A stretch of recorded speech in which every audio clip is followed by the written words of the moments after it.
All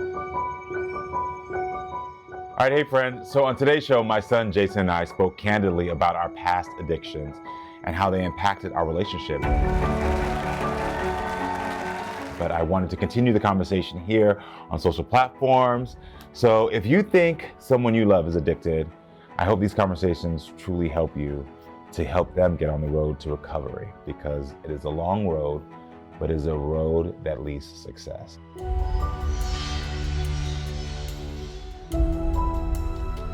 The first year, I would say, when I got out, I was a little ashamed. You know, when you think of rehab, you think of addiction, you get a negative connotation to it. Mm-hmm. So I definitely didn't want to tell anybody about that stuff. Yeah. But nowadays, it helped me out. I'm better, you know? Yeah.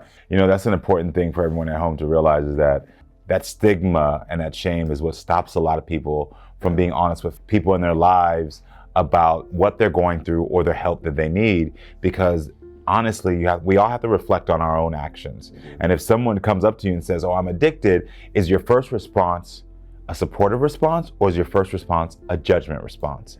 Because I think if you can understand how you respond, not only just about addiction, just in life period, it will help people to feel more comfortable about talking to you. Were there any signs or cries for help that you think maybe I missed? I did not want you, the family, to know about my addiction. Mm-hmm. So I would, if there was any signs, I didn't want you to see them. So yeah, and let me tell you something. And that might be a sign.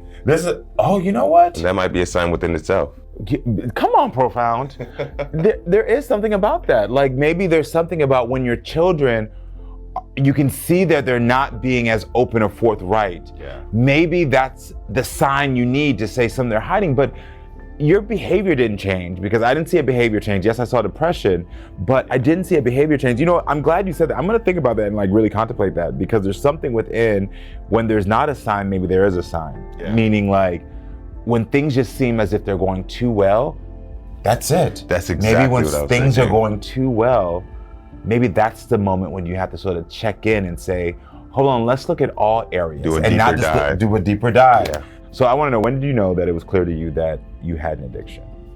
The second time I started doing drugs, and I just could feel that physical, I need it again. That sensation, that mental obsession, as they would say. I had that mental obsession. That's when I knew I was hooked. In my 20s, I was heavy on the party scene, weed, cocaine, ecstasy, Molly. It was my thing. And so for me, I knew what it looked like because all my friends were doing it. Yeah. So that's why it was just shocked to me that I couldn't see it in my own son. And so it was like, how did I miss this? I can see it in strangers, I can see it in clients I help, but I didn't see it in my own son. And so when you talk about your own addiction right there, it's interesting that you said the second time you noticed it was a problem.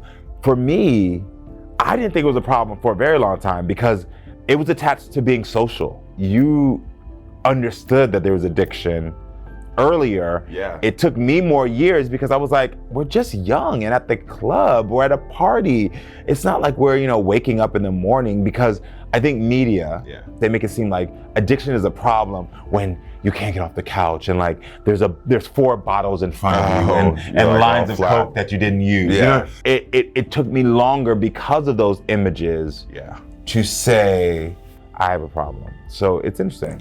Now, Dad, do you think because we both had an addiction, is it in our DNA? Is it a generational thing that's been passed down? To be very honest with you, I think that there's cases where, people have trauma, they have other things that happen within their lives, stressors, they're in the wrong environment that may lead them to have an addiction, and it may be an isolated situation in a family.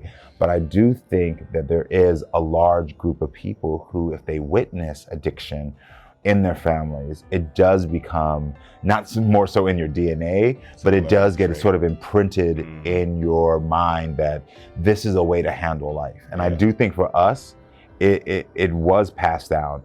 So your great-grandfather, Aaron, who's your grandfather's father, had addiction issues.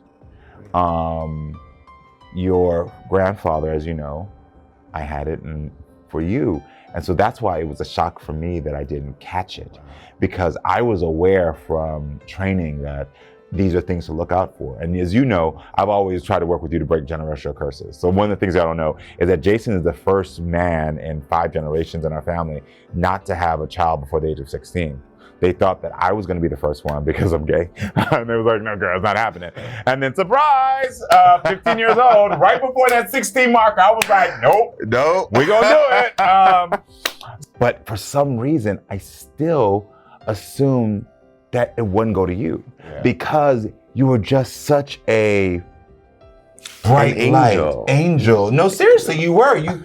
I have another son that is his brother that got in a lot of trouble.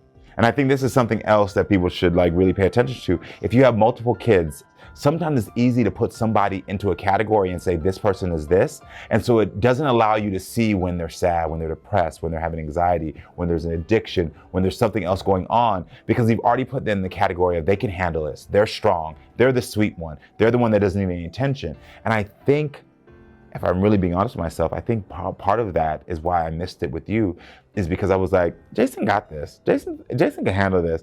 Jason doesn't do anything bad. Jason's not, oh my gosh, Jason's like me. He got this together. And so I think in that instance, I didn't allow you to be human. And I just put you in a box instead of allowing you to just be your holistic self, and for me to look at you holistically instead of only looking at you as very monolithic a certain way. So everyone, I want to go ahead and give you just a couple of signs that you can look for to see if the loved ones or the people in your life have addiction. One of the things is isolation. Isolation is a big sign that addiction could be happening in someone's life. And it's basically because when people are addicted to a drug, they're usually ashamed attached to it. And so they don't want other people to see what's going on, whether it's coworkers, family members. They don't want them to see that their face or their body is changing. And so when you see people stop calling, stop coming around, it doesn't mean that their addiction is happening, but it does mean there's a sign that something is going on.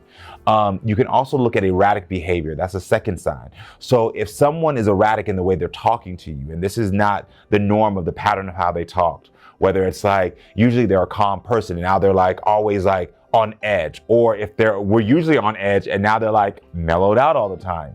Those extremes in personalities is a good way for you to say, oh, you know what? There could be some sort of addiction happening there. You can also look at finances. Finance is a really big thing. If someone all of a sudden is not unable to pay bills when they were able to maintain them before, they're not able to keep their job before, finances are a good sign that maybe their money is going to something else, or maybe their behavior is changed so much that they're not able to maintain their responsibilities in their life. Also, a big sign is to think about what you're doing and what boxes you're putting people in your life. Do you have children that you're like, they're the strong one, they're the good one, and then another one you're saying, this is the bad one. And so therefore, you're not paying attention to the person that you think is the good one, the strong one. You're not checking in on them. And I think that's work for you to do, because I think most of this conversation has been like, look at them. But I think it's important to self-reflect. Look at us too. What are you doing? How are you responding? Are you creating an atmosphere for people to be able to be comfortable? Or have you established something where people just know, oh, they're gonna judge me, right? Yeah. What do you think? Any other tips? You just kind of hit the head on the nail. That's what I do for a living. Yeah. Well, good job, son. Thank you for being vulnerable and sharing. Of course, yeah, thank you. Yeah, you're welcome. Well, listen, everyone, 20 million Americans struggle with addiction each year in our country. And if you fear a family member may be having a problem, you're not alone. If me and my family, my son, can overcome our addictions, believe me, you can too. So you just have to acknowledge what's going on, be supportive, not judgmental, and then most importantly, reach out for help. And with that being said, for more information, please see the links below for where to get help. We love you all. Come back next time so we can keep talking and growing. All right, friends? Peace.